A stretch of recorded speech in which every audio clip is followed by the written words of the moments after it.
Most of us are familiar with the story of humanity's origins as recorded in the Book of Genesis, a foundational narrative shaping the beliefs and worldviews of billions. However, for those who seek deeper truths, a lingering question often arises: is the narrative of creation, humanity's fall, and the Great Flood truly the complete picture? Are there missing pieces, forgotten chapters, or even deliberately concealed histories that, if brought to light, could fundamentally alter our perception of the past and even the present? Even within the familiar pages of the Bible itself, there exist enigmatic passages and ambiguous verses hinting at a far more complex past. A prime example is the brief description of the sons of God cohabiting with the daughters of mankind in Genesis chapter 6, an enigma that the Bible leaves largely unexplained, raising more questions than answers. Such verses often feel like the tip of an iceberg, suggesting a deeper, broader narrative lying beneath the surface of official scripture. Throughout history, countless texts, legends, and narratives have been pushed to the periphery of mainstream discourse. They have been labeled apocryphal, or even heretical, forbidden, buried, or simply forgotten in the obscure corners of ancient libraries, often under the strict oversight of religious and political powers. But were these hidden truths, or forbidden knowledge, truly errors that needed to be expunged, or are they missing pieces, essential to revealing a more authentic portrayal of our spiritual history and origins? This very question has compelled many scholars, researchers, and truth-seekers to embark on a journey of discovery into texts that seemed destined to remain in perpetual shadow. Among these forgotten and controversial texts, the Book of Enoch emerges as one of the most compelling pieces of evidence for a lost narrative. This is not merely an ancient book but a comprehensive revelation, traditionally attributed to Enoch himself, the seventh patriarch from Adam. The estimated dating of key sections within the Book of Enoch places its origins around the 3rd century BCE, with original manuscripts found primarily in Aramaic, among the Dead Sea Scrolls, and Guizi, the ancient language of Ethiopia. What makes the Book of Enoch particularly remarkable and contentious is its canonical status. Despite being referenced and even quoted by New Testament authors, such as the Epistle of Jude and the Second Epistle of Peter, it remains excluded from the canon of most mainstream Christian denominations and modern Judaism. Strikingly, however, the Ethiopian Orthodox Tewahedo Church has steadfastly included the Book of Enoch in its biblical canon to this day, preserving a legacy that much of the Western world abandoned. The exclusion of Enoch from the mainstream canon was not an accidental oversight or a minor misunderstanding. As this article will explore, the central argument is that this book was sidelined not because it was heretical or inaccurate, but precisely because its content was too true, too revealing about aspects of supernatural reality and the origin of evil that established religious institutions of the time may have found too complex, too dangerous, or too challenging to control in shaping public belief. The book dares to delve into the mysteries of fallen angels, their direct intervention in the human world, and the cataclysmic consequences that led to the Great Flood, details that other canonical texts only hint at or omit entirely. Given the compelling existence of the Book of Enoch, this article aims to be more than just a historical survey. Our primary objectives are: to delve into the core content of Enoch, we will explore the profound revelations Enoch presents, particularly the narrative of the Watchers and the emergence of the Nephilim, and their far-reaching implications for human history. To analyze the reasons why it was suppressed and forgotten, we will dissect the theological, political, and social factors that led to the Book of Enoch's exclusion from the canon and its subsequent obscurity in much of the world. To discuss its significance for our understanding of the Bible and spiritual history, this article will demonstrate how Enoch can fill the gaps in familiar narratives, enriching our comprehension of key events and doctrines, while offering a new lens through which to interpret perplexing biblical passages. To provoke broader questions about the nature of truth and power. Ultimately, we will reflect on the implications of a text like Enoch existing, being concealed, and then rediscovered, challenging our perspectives on how we approach information, belief, and truth within historical and spiritual contexts. Join us on this journey of discovery, a journey that may forever change the way you perceive the origins of yourself and of humanity as a whole.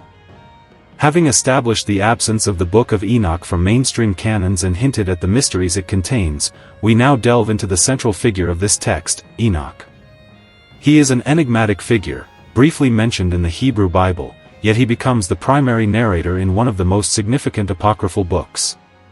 Enoch's life, particularly his extraordinary journeys and mystical visions, not only shapes the content of the book but also carries profound significance for understanding the cosmos and the destiny of humanity in ancient thought.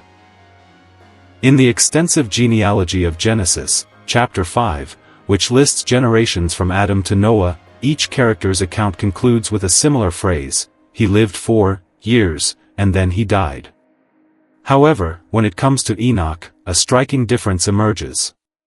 When Enoch had lived 65 years, he became the father of Methuselah. Genesis 5 verse 21.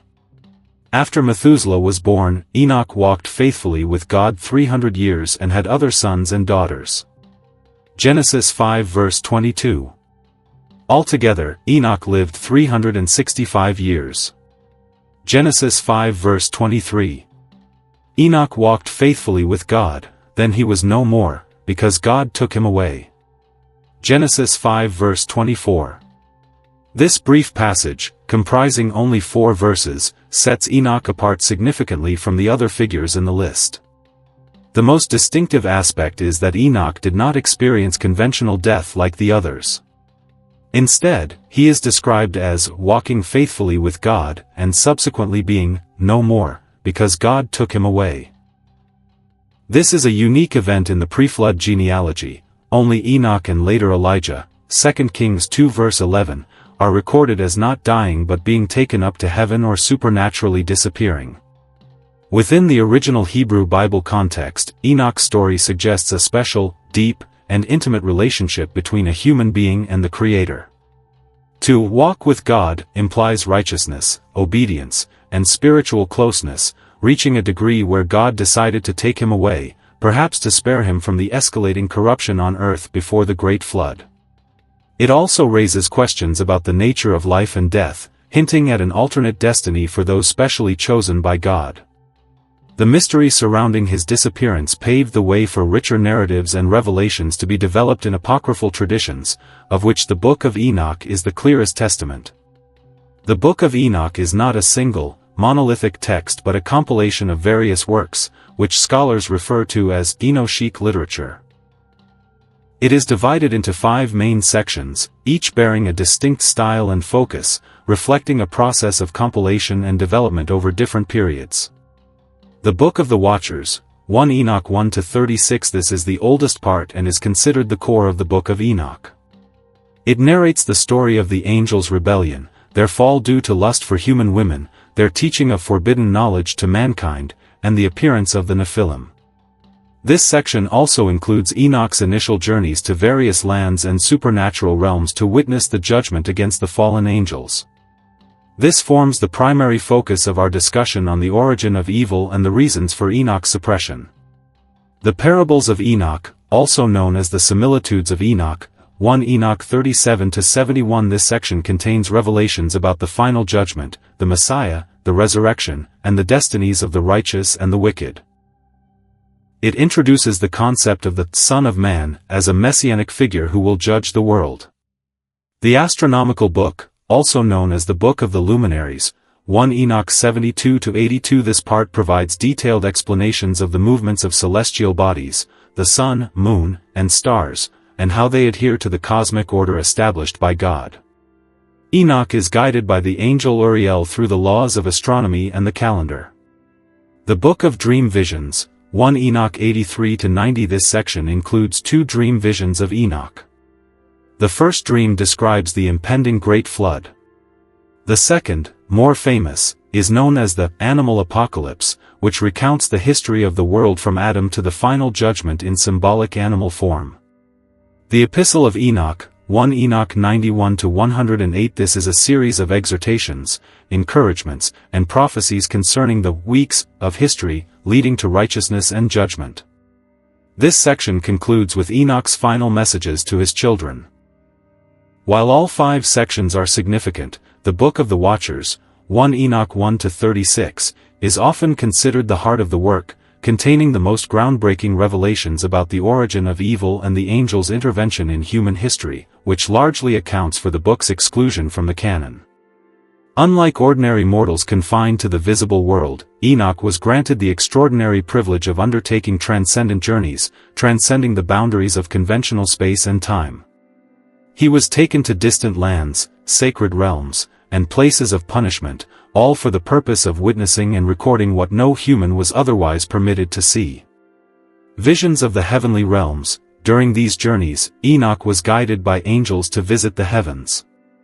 He describes in detail the magnificent throne of God, the indescribable majesty and glory of the Most High. He saw angels of different ranks, from the glorious cherubim and seraphim to myriad multitudes of heavenly hosts serving God. These descriptions are not merely visual, they are revelations about the spiritual cosmic structure, about the divine order and power governing all things. He also witnessed the absolute purity and righteousness of the heavenly realm, standing in stark contrast to the growing corruption on earth. Visits to underworld and places of punishment. One of the darker and more awe-inspiring aspects of Enoch's journey was his visit to places of confinement and punishment. He was taken to the valley of Hinnom, Gehenna, to witness the fate of the wicked and tormented souls. More significantly, he was led to gloomy, remote places where the fallen angels, the Watchers, were chained and imprisoned. Enoch describes bottomless pits, dark dungeons, and eternal chains binding these rebellious beings, awaiting the final judgment. These details reinforce the idea of an inevitable divine justice and the tragic fate of those who defied God. Revelations of the cosmos and astronomy. Beyond exploring spiritual realms, Enoch also received revelations about the mechanics of the cosmos. In the astronomical book, he explains in detail the precise movements of the sun, moon, and stars. He learned about the gates of the heavens, the seasons, the cycles of time, and how all these adhered to a perfect divine plan.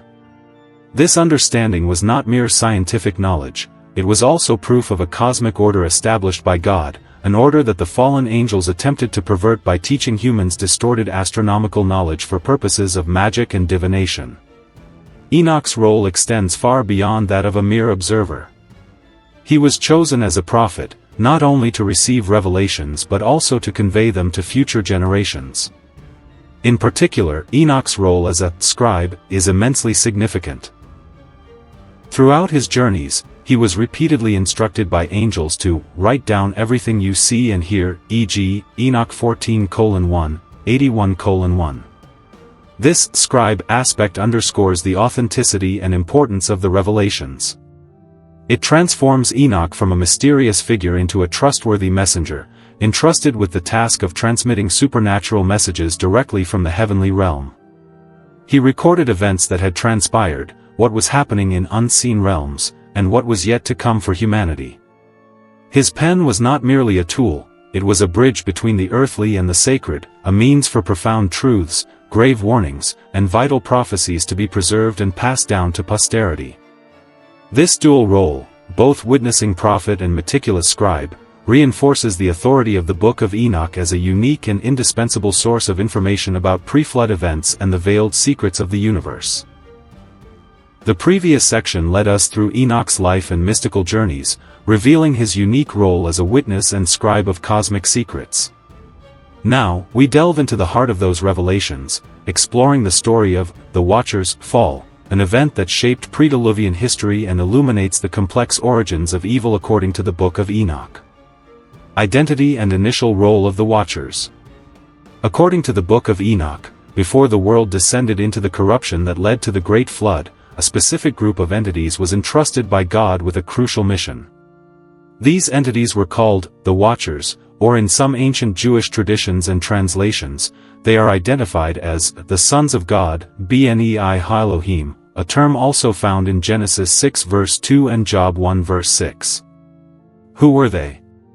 The Watchers were a group of angels, created from light and possessing a divine nature, belonging to a certain hierarchy within the angelic orders.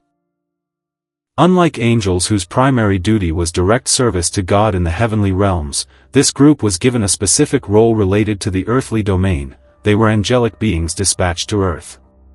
Their initial and overarching mission was to maintain order and observe the development of humankind. They were placed in a position to supervise, guard the divine balance on Earth, and witness the growth of human civilization without excessive intervention. This was a task demanding absolute loyalty and strict adherence to the boundaries between the celestial and earthly realms. They were responsible for protecting humanity from negative influences, while ensuring that human progress unfolded according to the Creator's original intent.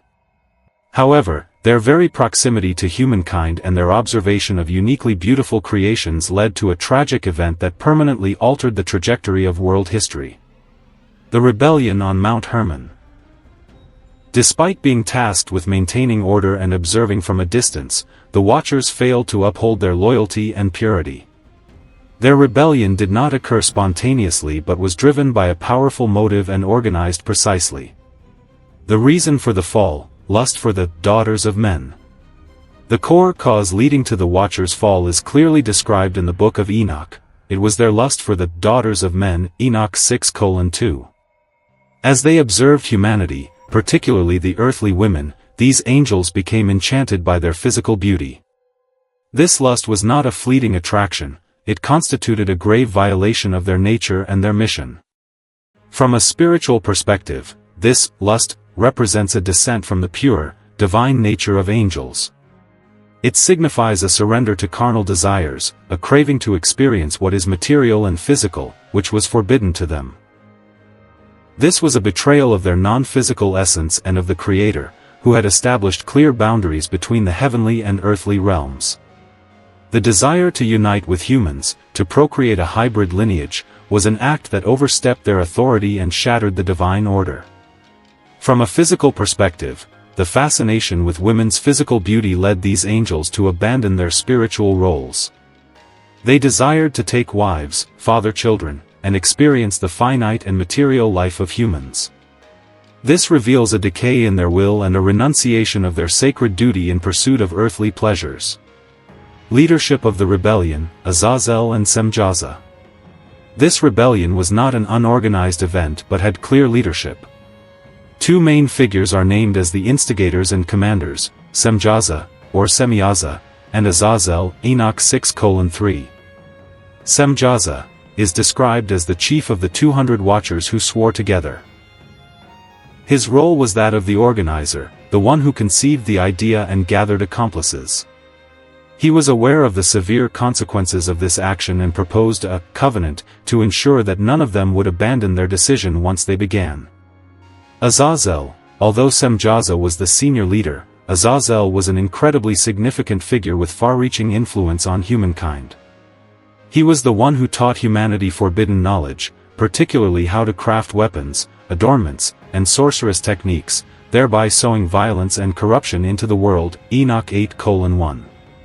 Azazel's role highlights a perversion not only in personal conduct but also in the act of infecting human civilization with evil. The Covenant on Mount Hermon. The rebellion was formally consecrated by a symbolic and deeply significant act. The Watchers gathered on Mount Hermon, Enoch 6:6, to make a covenant.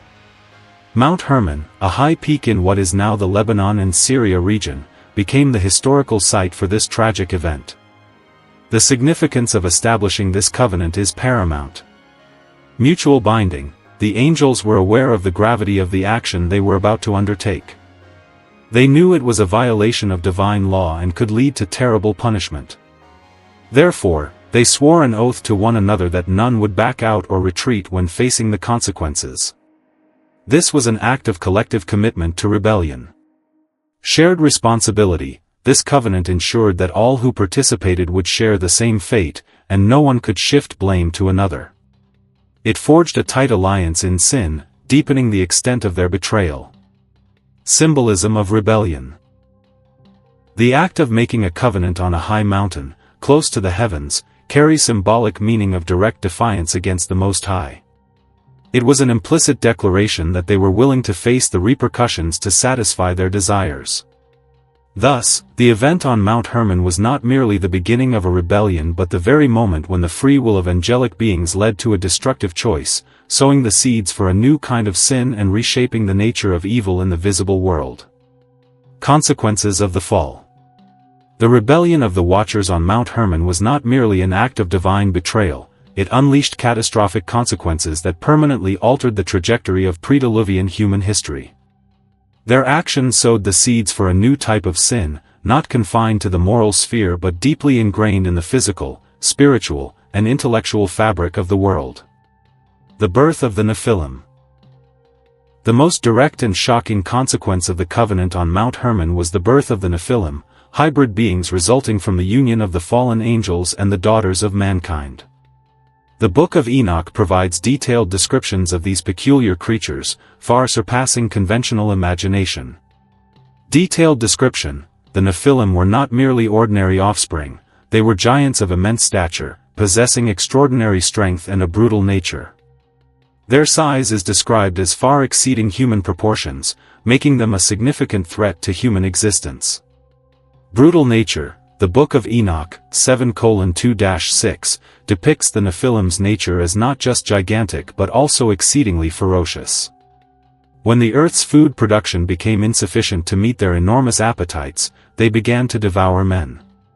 This is a gruesome detail, emphasizing their brutality and destructive tendencies. The Nephilim not only caused material devastation but also sowed terror and chaos everywhere, turning Earth into a place filled with violence and death. Spiritual legacy. An even deeper and more terrifying aspect is the fate of the Nephilim spirits after their death. The Book of Enoch reveals that when the Nephilim were destroyed, their spirits did not simply vanish or return to their origin. Instead, their spirits came forth from their dead bodies, and became evil spirits. These evil spirits continued to torment humanity, causing destruction, oppression, and temptation, maintaining the defilement on earth even after their physical bodies were gone. This indicates that the consequences of the fall were not limited to the generation of the Nephilim but extended, creating a source for the presence of demonic entities in the world. Teaching forbidden knowledge to humankind. In addition to giving birth to the Nephilim, the fallen Watchers directly interfered with human development by teaching them knowledge and skills that were not inherently human, or at least were not permitted to be learned at that time.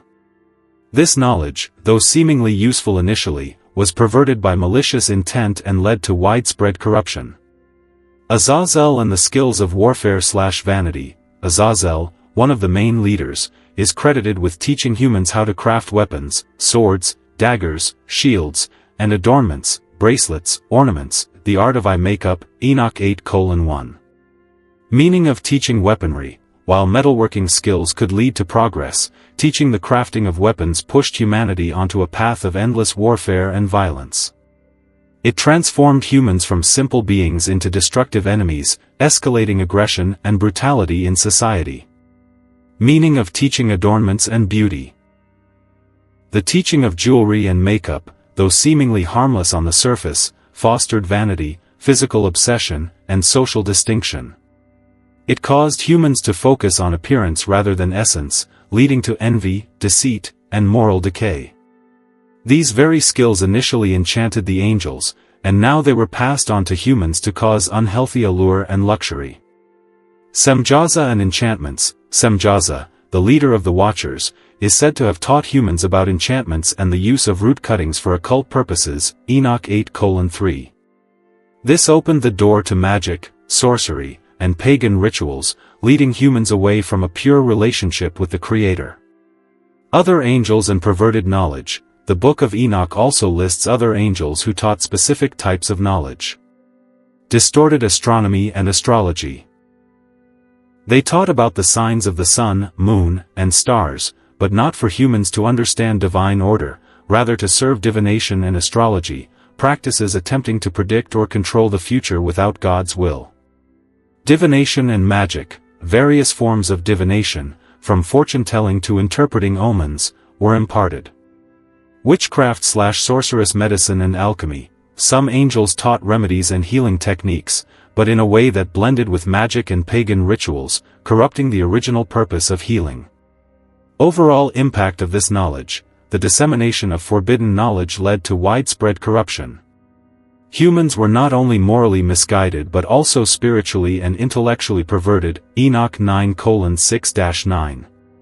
They became selfish, violent, and reliant on evil forces instead of the Creator. Righteousness waned, and earth sank deeper into chaos. The defilement of the earth. The culmination of these consequences, the angelic-human hybridization creating the Nephilim, the boundless violence from the man-eating giants, and the dissemination of forbidden knowledge, led to a total defilement of the earth and all creation. Enoch 9:9. The cry of the earth has ascended to the gates of heaven. Enoch 9:3. The earth was no longer the pure place that God had created. It had been stained by sin, brutality, and hybrid entities. This defilement was not merely physical but also spiritual, spreading to every corner of life, rendering earth unsuitable for maintaining divine order. This horrifying context ultimately prompted God to intervene with the devastating Great Flood.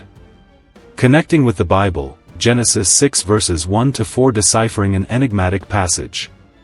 The Book of Enoch doesn't just tell a story, it provides a crucial lens through which to better understand one of the most enigmatic passages in the Hebrew Bible, Genesis 6 verses 1-4.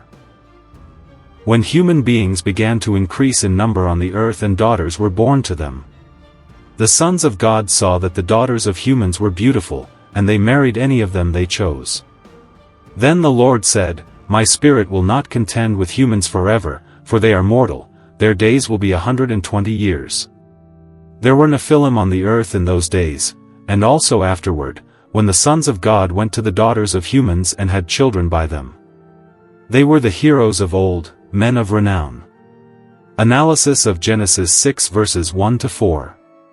For centuries, biblical scholars have debated the identity of the sons of God and the Nephilim.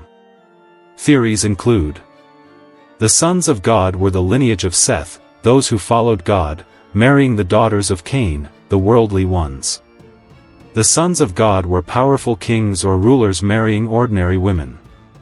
The sons of God were angels. The third interpretation, though the most controversial in some traditions, is the one strongly supported and elaborated by the Book of Enoch. Comparison and contrast of the two narratives. The Book of Enoch does not contradict Genesis 6 verses 1-4, instead, it provides context and extensive detail for a passage that is otherwise bafflingly brief. Clear identity: Genesis simply states, "the sons of God." Enoch identifies them as the Watchers, a specific group of angels with a defined mission on earth. Motivation: Genesis states they saw that the daughters of humans were beautiful, and they married any of them they chose. Enoch delves deeper, describing their specific lust and how they formed a covenant to commit this transgression. Consequences: both texts mention the existence of giants, Nephilim. However, Enoch explains in greater detail their origin, their brutal nature, man-eating, and the fate of their spirits, becoming evil spirits. Genesis merely states they were the heroes of old, men of renown, a phrasing that might diminish their terrifying aspect. Forbidden knowledge: Genesis does not mention the angels teaching humans forbidden knowledge. Enoch, however, dedicates many chapters to meticulously describe Azazel teaching weapons and adornments, Semjaza teaching enchantments, and other angels teaching astrology, divination, etc., explaining how this knowledge contributed to the world's corruption. Discussion of Nephilim in Genesis and Enoch. In Genesis, the Nephilim are introduced vaguely, almost as an incidental detail. There were Nephilim on the earth during that time. Enoch, conversely, places them at the very center of the pre-Diluvian chaos. Through Enoch, we understand that the Nephilim were not merely large creatures but also symbols of unnatural mixing, a violation of cosmic order, and one of the primary catalysts driving divine judgment. The connection between these two texts reveals that the Book of Enoch is not a completely independent narrative but rather an extension, a detailed explanation for the mysterious pauses in canonical scripture.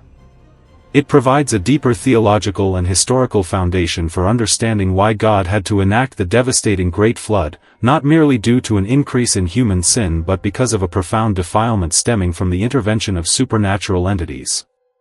Having explored in detail the fall of the Watchers and the catastrophic consequences it brought upon the earth, we now arrive at one of the most pivotal events in biblical and ancient traditions, the Great Flood.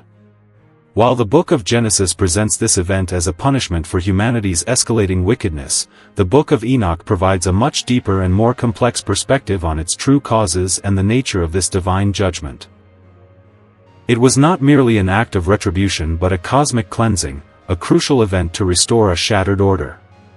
The true cause of the Great Flood, according to Enoch, the total defilement of creation. In the Book of Genesis, God decides to send the Great Flood because the Lord saw that the wickedness of humankind on the earth was great, and that every inclination of the thoughts of the human heart was only evil all the time. Genesis 6 verse 5.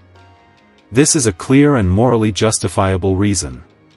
However, the Book of Enoch expands this view, revealing a much more profound and severe underlying cause, the total defilement of all creation due to the mixing of bloodlines and the teaching of forbidden knowledge.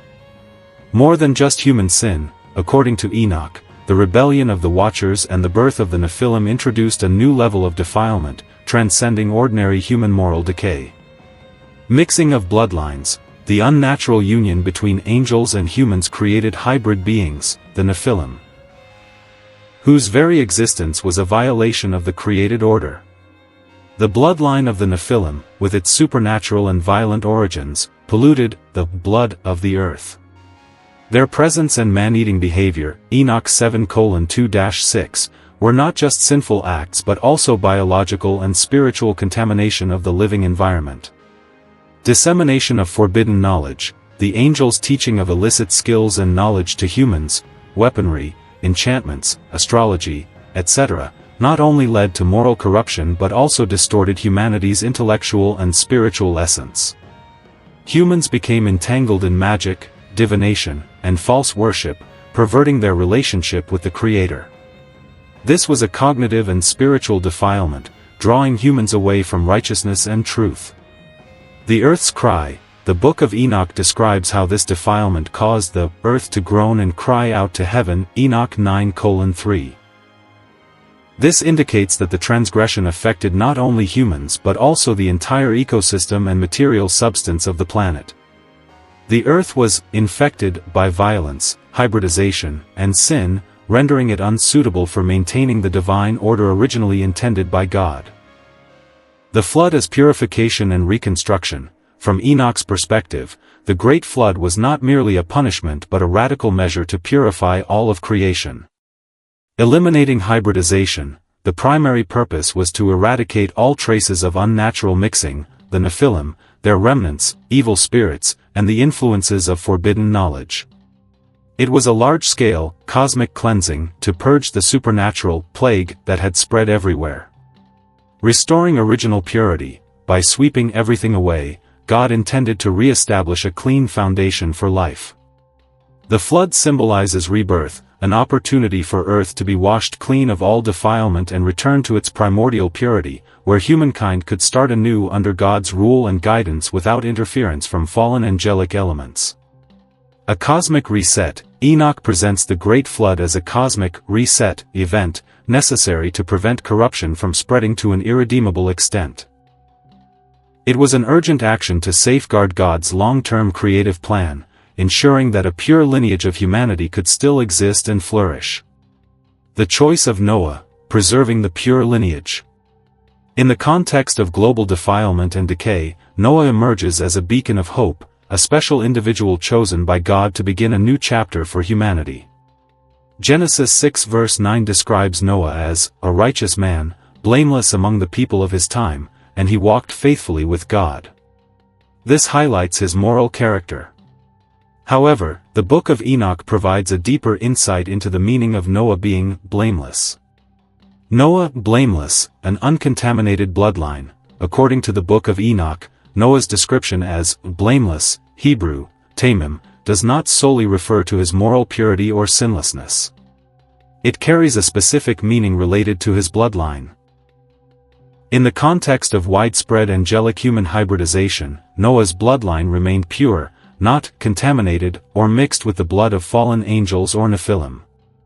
This was a unique genetic and spiritual quality, making him the only person suitable to continue the human lineage. Noah's selection was based not only on his conduct but also on his purity of origin, representing a biological and spiritual preservation. Noah's role in preserving humanity's pure lineage. The sole survivor of a clean line, with defilement spreading everywhere, Noah and his family were the only ones who maintained purity of lineage. This made him the sole link through which God's creative plan could continue without being utterly destroyed by hybridization. The new beginning, Noah was tasked with building the ark, carrying his family and various species to survive the great flood. He was not just a survivor but also the chosen one to initiate a new civilization on a purified earth. Symbol of divine trust. Noah's selection, not only for his righteousness but also for maintaining original purity, demonstrates God's absolute trust in an individual to continue humanity's legacy according to his original intent. The judgment of the fallen angels, eternal confinement. While Noah and his family were spared, the instigators and accomplices in the corruption, the fallen angels, faced severe judgment and punishment, which Enoch witnessed in his mystical journeys. Detailed description of confinement. The Book of Enoch provides chilling and detailed descriptions of the fallen angels' fate. Deep dark pits, Tartarus. They were bound and confined in bottomless pits, dark abysses that Enoch calls Tartarus, a term also used in 2 Peter 2 verse 4 to describe the prison for sinning angels. This was not a temporary prison but a terrifying confinement, completely separated from the world of light. Eternal chains. The fallen angels were chained with the eternal chains, Jude 1:6 also mentions everlasting chains, and cast into gloom. This emphasizes the permanence of their punishment, symbolizing their inability to escape or continue to torment humanity. Place of isolation. Enoch describes their prison as a desolate, cold, dark, and chaotic region, reflecting the nature of their sin and their separation from God. Punishment awaiting them on the day of final judgment. Their current confinement is merely the initial stage of punishment. The Book of Enoch clearly states that the fallen angels are being held to await a greater punishment on the great day of judgment, or the last day of judgment. On that day, they will be dragged out of their prisons and face final and eternal retribution, possibly complete annihilation or being cast into the lake of fire, a concept that later appears more explicitly in the Book of Revelation. This serves as a powerful warning about divine justice and the certainty of punishment for those who rebel against God's will. Role of the archangels in executing judgment. The Book of Enoch highlights the roles of several archangels in executing this judgment. Michael was tasked with binding Azazel and casting him into a desert chasm, Enoch 10:4-6. Michael is often known as the warrior archangel, protector of righteousness, and adversary of evil. Gabriel was commanded to destroy the hybrid children, Nephilim, and annihilate all that belonged to the corruption they caused, Enoch 10:9. Raphael was ordered to bind Semjaza and his accomplices, imprisoning them in the depths of the earth, Enoch 10:11-12. Raphael is also associated with healing, and his involvement in judgment underscores the necessity of healing the earth from defilement. Uriel was sent to Noah to forewarn him about the great flood and instruct him on how to survive, Enoch 10:1-3. Uriel's role as a divine messenger reveals God's plan to the righteous. The direct involvement of these archangels emphasizes the magnitude and cosmic nature of this judgment, which is not merely an act of God but also a coordinated effort of heavenly forces. Revelation of the future and restoration, a glimmer of hope after the wrath. After witnessing visions of defilement and terrible judgment, Enoch was also granted revelations about restoration and a righteous future, offering a glimmer of hope for humanity. Enoch sees the earth's restoration after the great flood. He was shown that after the floodwaters receded, the earth would be cleansed of all sin and defilement. Forests would grow back, trees would blossom and bear fruit, and the earth would become fertile and lush, like a lost Garden of Eden. This is a vision of recreation, where nature and life would thrive again, no longer tainted by the evil of the fallen angels. Vision of a righteous future and the appearance of the Messiah. The Book of Enoch does not stop at physical restoration but extends to a new spiritual era. Enoch was shown a time when righteousness would reign on earth. The appearance of the Messiah, later sections of Enoch, particularly the parables of Enoch, strongly develop the concept of a Messiah, referred to as the Son of Man or the Elect One. This messianic figure would come to enact final justice, judge the fallen angels and the wicked, and establish an eternal kingdom of righteousness for the chosen ones. Resurrection and eternal life. Enoch also saw the resurrection of the dead, where the souls of the righteous would be reunited with their bodies and granted eternal life in a new world. These revelations convey a powerful message of hope, that even if the fall and sin cause terrible devastation, God's plan is ultimately for the triumph of righteousness and complete restoration. They serve as prophecies for significant future events and doctrines found in later biblical texts. Having explored the startling content of the Book of Enoch, from the fall of the Watchers to the cleansing by the Great Flood, a pivotal question arises: why was a text containing such detailed and seemingly supplementary revelations excluded from the mainstream canon and largely forgotten by the rest of the world? The answer is not simply a matter of disagreement over content or authenticity. Instead, the suppression of the Book of Enoch was the result of a complex interplay of theological factors, ecclesiastical power dynamics, social and political concerns, and the unique nature of the text itself. Challenges to existing doctrines and power structures. One of the core reasons the Book of Enoch became an object of suspicion and eventual exclusion was its potential to challenge established theological doctrines and emerging power structures within early Judaism and Christianity. The origin of evil, a complication of the doctrine of sin. Traditional doctrine. In many Jewish and Christian traditions, the origin of evil is often primarily attributed to the sin of Adam and Eve in the Garden of Eden. This event is seen as the source of inherited sin and humanity's fallen nature, placing the primary responsibility squarely on humankind. Enoch's perspective. The Book of Enoch, by contrast, introduces an additional and dramatic origin for evil, the rebellion of supernatural entities, specifically, the Watchers. According to Enoch, the fall of these angels was not merely a matter of their individual sin but a direct intervention that sowed the seeds of evil and corruption into the human world. They did not simply fall but actively taught humans destructive skills and knowledge, e.g., weapon-making, enchantments, astrology, contributing to the earth's widespread defilement. The complication. This perspective significantly complicates the doctrine of sin and human responsibility. If evil has an external origin, from angels, and was actively transmitted to humankind, then the role and responsibility of Adam and Eve, as well as the individual responsibility of each person, could become blurred or subject to different interpretations. This could cause theological confusion and raise difficult questions about God's justice in judging humanity, given that they were influenced by supernatural forces beyond their control. Early theologians might have found dealing with these complexities too challenging, and excluding the text a simpler way to avoid divisive debates. The nature of sons of God, a major theological dispute. In Genesis 6 verses 1-4, the phrase, sons of God, has been a subject of extensive debate for centuries. Some traditions interpret this as the lineage of Seth, the godly line, intermarrying with the daughters of Cain, the worldly line, or as powerful rulers marrying ordinary women. These interpretations kept the narrative within human confines, avoiding supernatural involvement. Enoch's identification. The Book of Enoch explicitly identifies the sons of God as angels, specifically, the Watchers, who fell due to carnal lust for the daughters of mankind. This introduces a supernatural, even extraterrestrial, element into the origin story, fundamentally altering the understanding of the pre-flood events. Controversy and consequence. Identifying angels as the fathers of the Nephilim caused considerable controversy in early Jewish and Christian communities.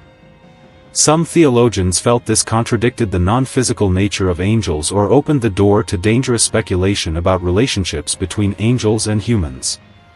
Accepting Enoch would have meant endorsing a dramatic and shocking interpretation of a key Genesis passage, which many found difficult to reconcile or incompatible with developing doctrines.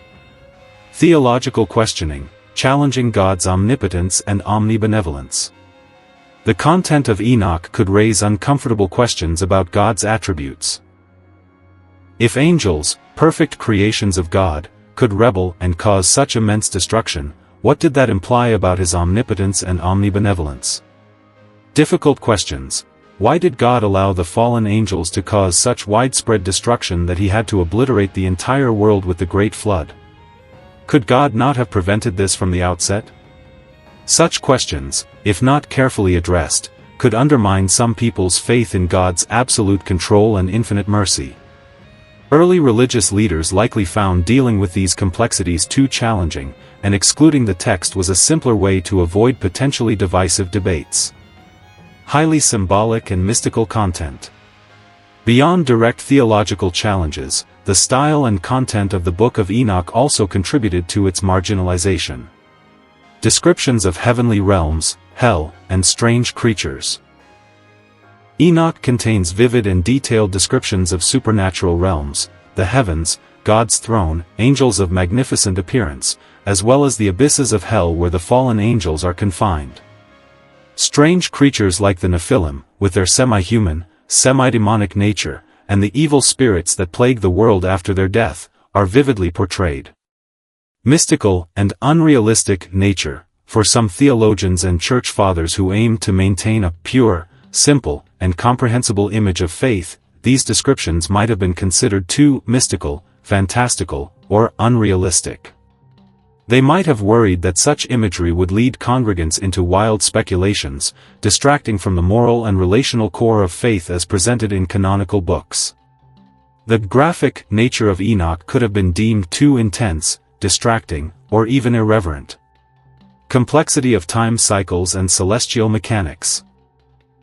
In sections like the Astronomical Book, Enoch presents intricate details about the astronomical calendar, the cycles of the sun, moon, and stars, as well as prophetic time periods, weeks.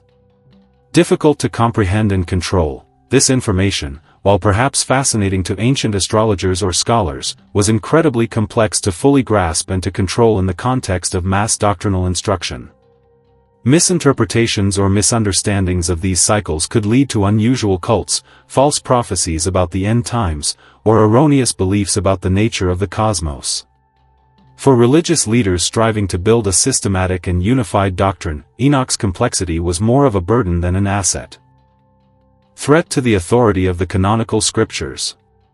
Perhaps the most significant reason for Enoch's suppression was the latent threat it posed to the authority and unity of the emerging scriptural canon.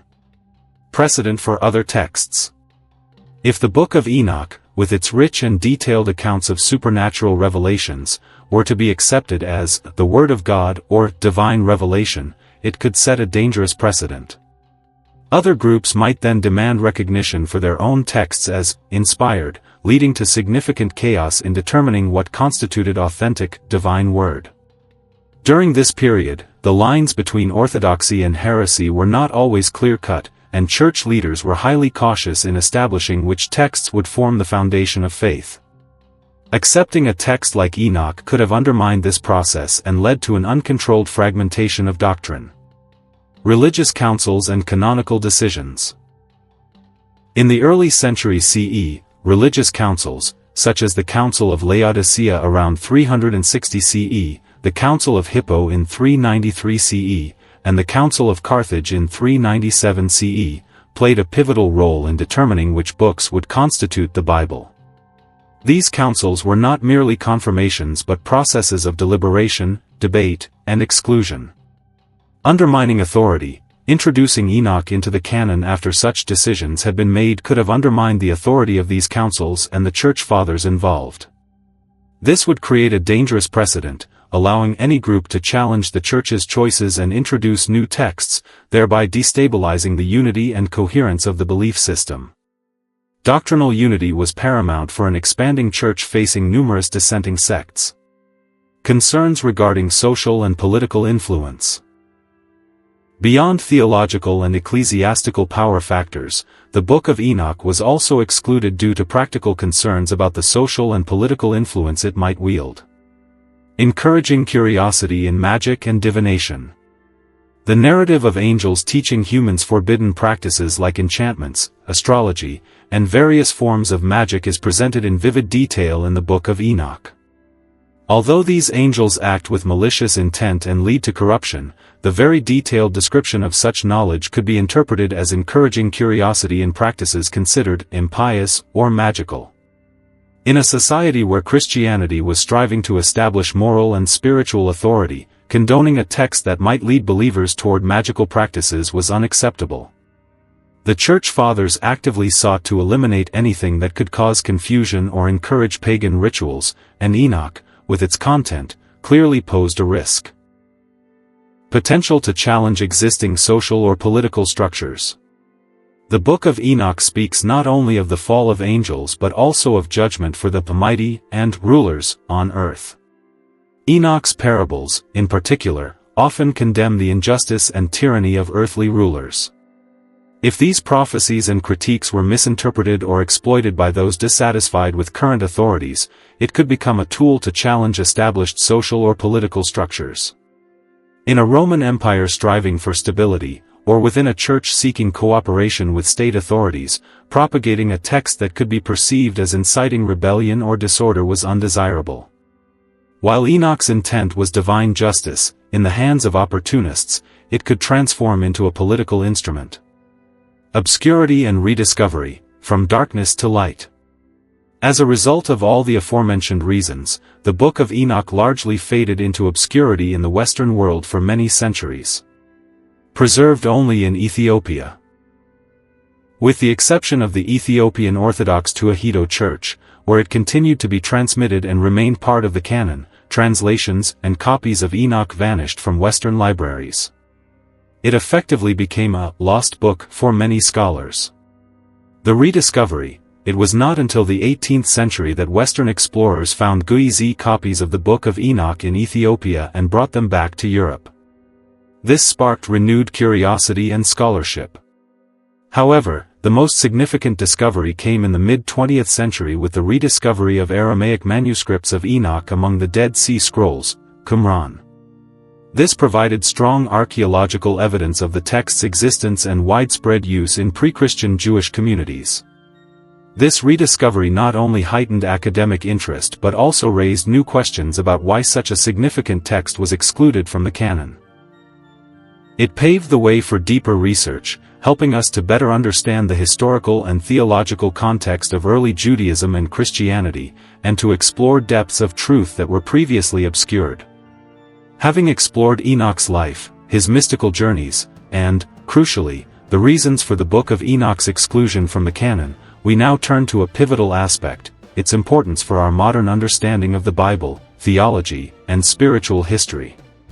Despite being marginalized for centuries, the recent rediscovery and in-depth study of Enoch have revealed its immense value not only for academia but also for anyone seeking a more comprehensive view of the cosmos and humanity's place within it. Complementing the Bible, filling gaps and deepening doctrine. One of the Book of Enoch's most significant contributions is its ability to supplement and clarify enigmatic or incompletely explained passages in the canonical Bible. It acts as a natural extension, providing context and details without which many questions would remain unanswered. Answering unanswered questions in the Old Testament. Genesis 6 verses 1-4 and the Sons of God. This is perhaps Enoch's most prominent contribution. As discussed previously, Genesis only briefly mentions the sons of God taking daughters of mankind and giving birth to Nephilim, giants. This passage has always been a challenge for exegetes.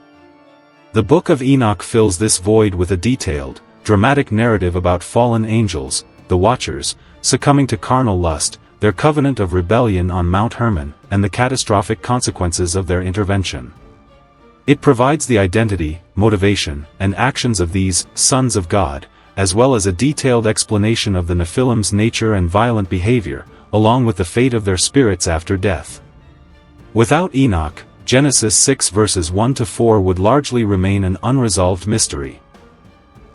The true cause of the Great Flood. While Genesis attributes the flood to human wickedness, Enoch expands this scope to the total defilement of all creation due to the angelic-human intermingling and the propagation of forbidden knowledge.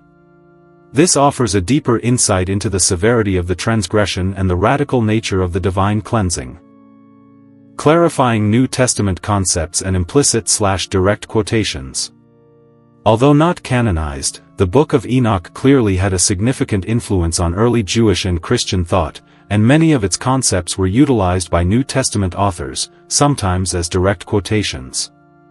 The Epistle of Jude, verses 14 to 15. This is one of the most direct and explicit quotations from the Book of Enoch. Enoch 1:9 Enoch, the seventh from Adam, prophesied about them, "See, the Lord is coming with thousands upon thousands of his holy ones to judge everyone, and to convict all of them of all the ungodly acts they have committed in their ungodliness, and of all the defiant words ungodly sinners have spoken against him."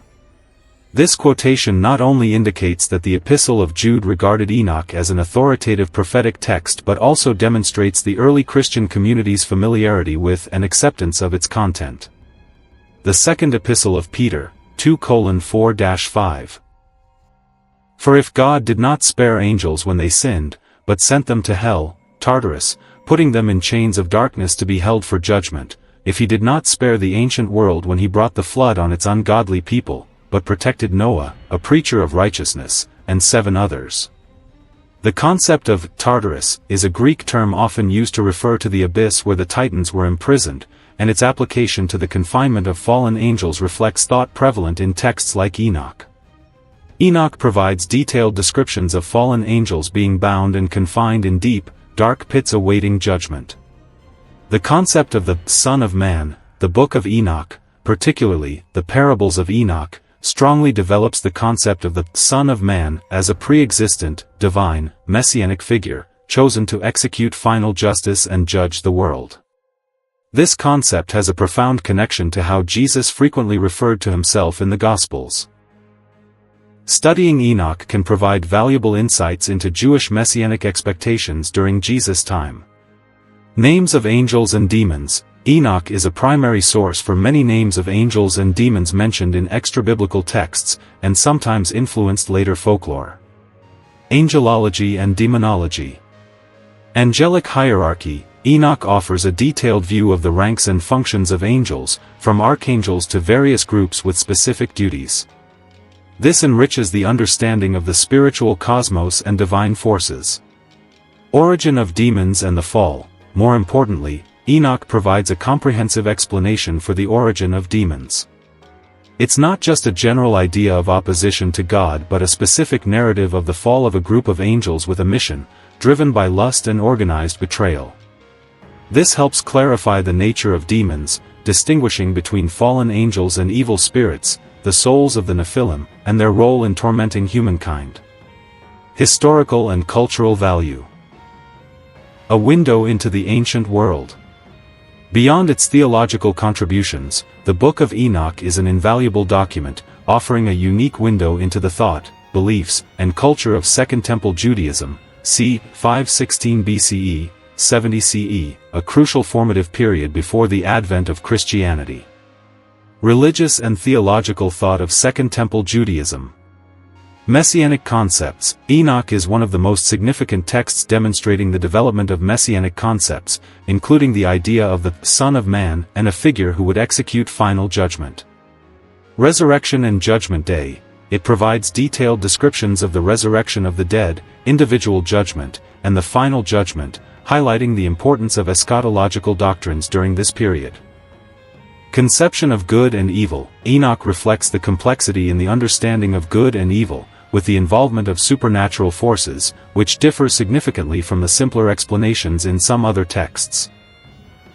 Astronomy and cosmology. It reveals the deep interest of ancient Jews in astronomy and cosmic structure, albeit interpreted through a theological lens. Studying Enoch allows us to understand the diverse and rich currents of thought present in Judaism at the time of Jesus, including beliefs about angels, demons, the end times, and judgment. Influence on literature and art. Despite its exclusion from the canon, stories and images from the Book of Enoch have maintained an independent vitality, influencing literature, mythology, and art across centuries. Ancient and medieval literature. Many ideas from Enoch were adopted and developed by other early Jewish and Christian works, contributing to the formation of legends about fallen angels, demons, and the battles between good and evil. Modern popular culture. Enoch's legacy can still be found in popular culture today. Concepts of giants, fallen angels, and elements of occultism frequently appear in films, books, video games, and fantasy novels. While not always directly credited to Enoch, the book is undoubtedly a significant source of inspiration for these ideas. Prophetic visions and cycles of time, a warning for the present. The Book of Enoch is not merely a historical or theological text, it also carries profound prophetic visions, particularly concerning the structure of time and historical cycles leading to the final judgment. This offers a cautionary and illuminating perspective for modern understanding. Detailed description of weeks or epochs of time. Enoch presents a unique concept of 10 weeks of history. Enoch 93:1-14, 91:12-17, each week representing a significant period in world history from creation to the end times. Each week is characterized by specific events, the emergence of key figures, and the growth of righteousness or sin. These weeks are not fixed time periods but symbolic epochs, allowing Enoch to outline a historical roadmap from his perspective, guiding readers through the ups and downs of humanity. Connecting these cycles to historical and modern events, with caution. Scholars have attempted to correlate these weeks with specific historical periods, such as Noah's time, Abraham's time, Moses' time, the First and Second Temples, and the Messianic era. While there can be striking parallels, linking these cycles to modern events must be done with extreme caution and avoid excessive speculation. Nevertheless, the idea of recurring cycles, gradual decay, and the necessity of divine intervention still carries powerful symbolic meaning for understanding social and moral trends in any era. Enoch's warning aspect. More than a prophecy, Enoch is a strong and profound warning. It doesn't merely state what will happen but emphasizes the inevitable consequences of human moral choices. Consequences of greed and violence. The book consistently condemns the greed, injustice, and violence of the powerful and rulers. It shows that these behaviors are not just sinful but a replication of the fallen angels' actions, leading to individual and societal destruction. Spiritual hybridization. The Book of Enoch also warns about the danger of hybridization, not just of bloodlines but of spirit, the mixing of sacred doctrines and practices with evil influences, leading to deviation from truth. Enoch calls for repentance, righteousness, and the preservation of purity, emphasizing that judgment is real and our choices in the present will shape eternal destiny. Personal spiritual significance, an invitation to truth-seeking. Finally, beyond its academic and historical importance, the Book of Enoch holds profound personal spiritual significance for every reader in the modern age. Encouraging truth-seeking and questioning. In a world flooded with information and widely propagated doctrines, Enoch encourages us not to accept everything blindly. It prompts readers to inquire, delve deeper, and question what has been accepted as the sole truth. Discovering a text once forbidden raises questions about the power to control information and the possibility that other truths might be waiting to be uncovered. It fosters a spirit of inquiry, an unceasing thirst for more comprehensive understanding. Expanding the vision of spiritual reality. Enoch reminds us of the existence of an unseen world, a rich and complex spiritual reality where supernatural forces, angels, demons, powerfully influence human life. It invites us to look beyond what the naked eye can see, to recognize the larger spiritual battle at play and each individual's place within it. This can help explain phenomena that science or simpler doctrines cannot account for.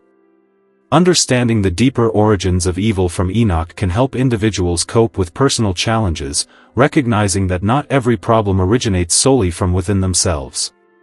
Challenging fixed beliefs and encouraging critical thinking.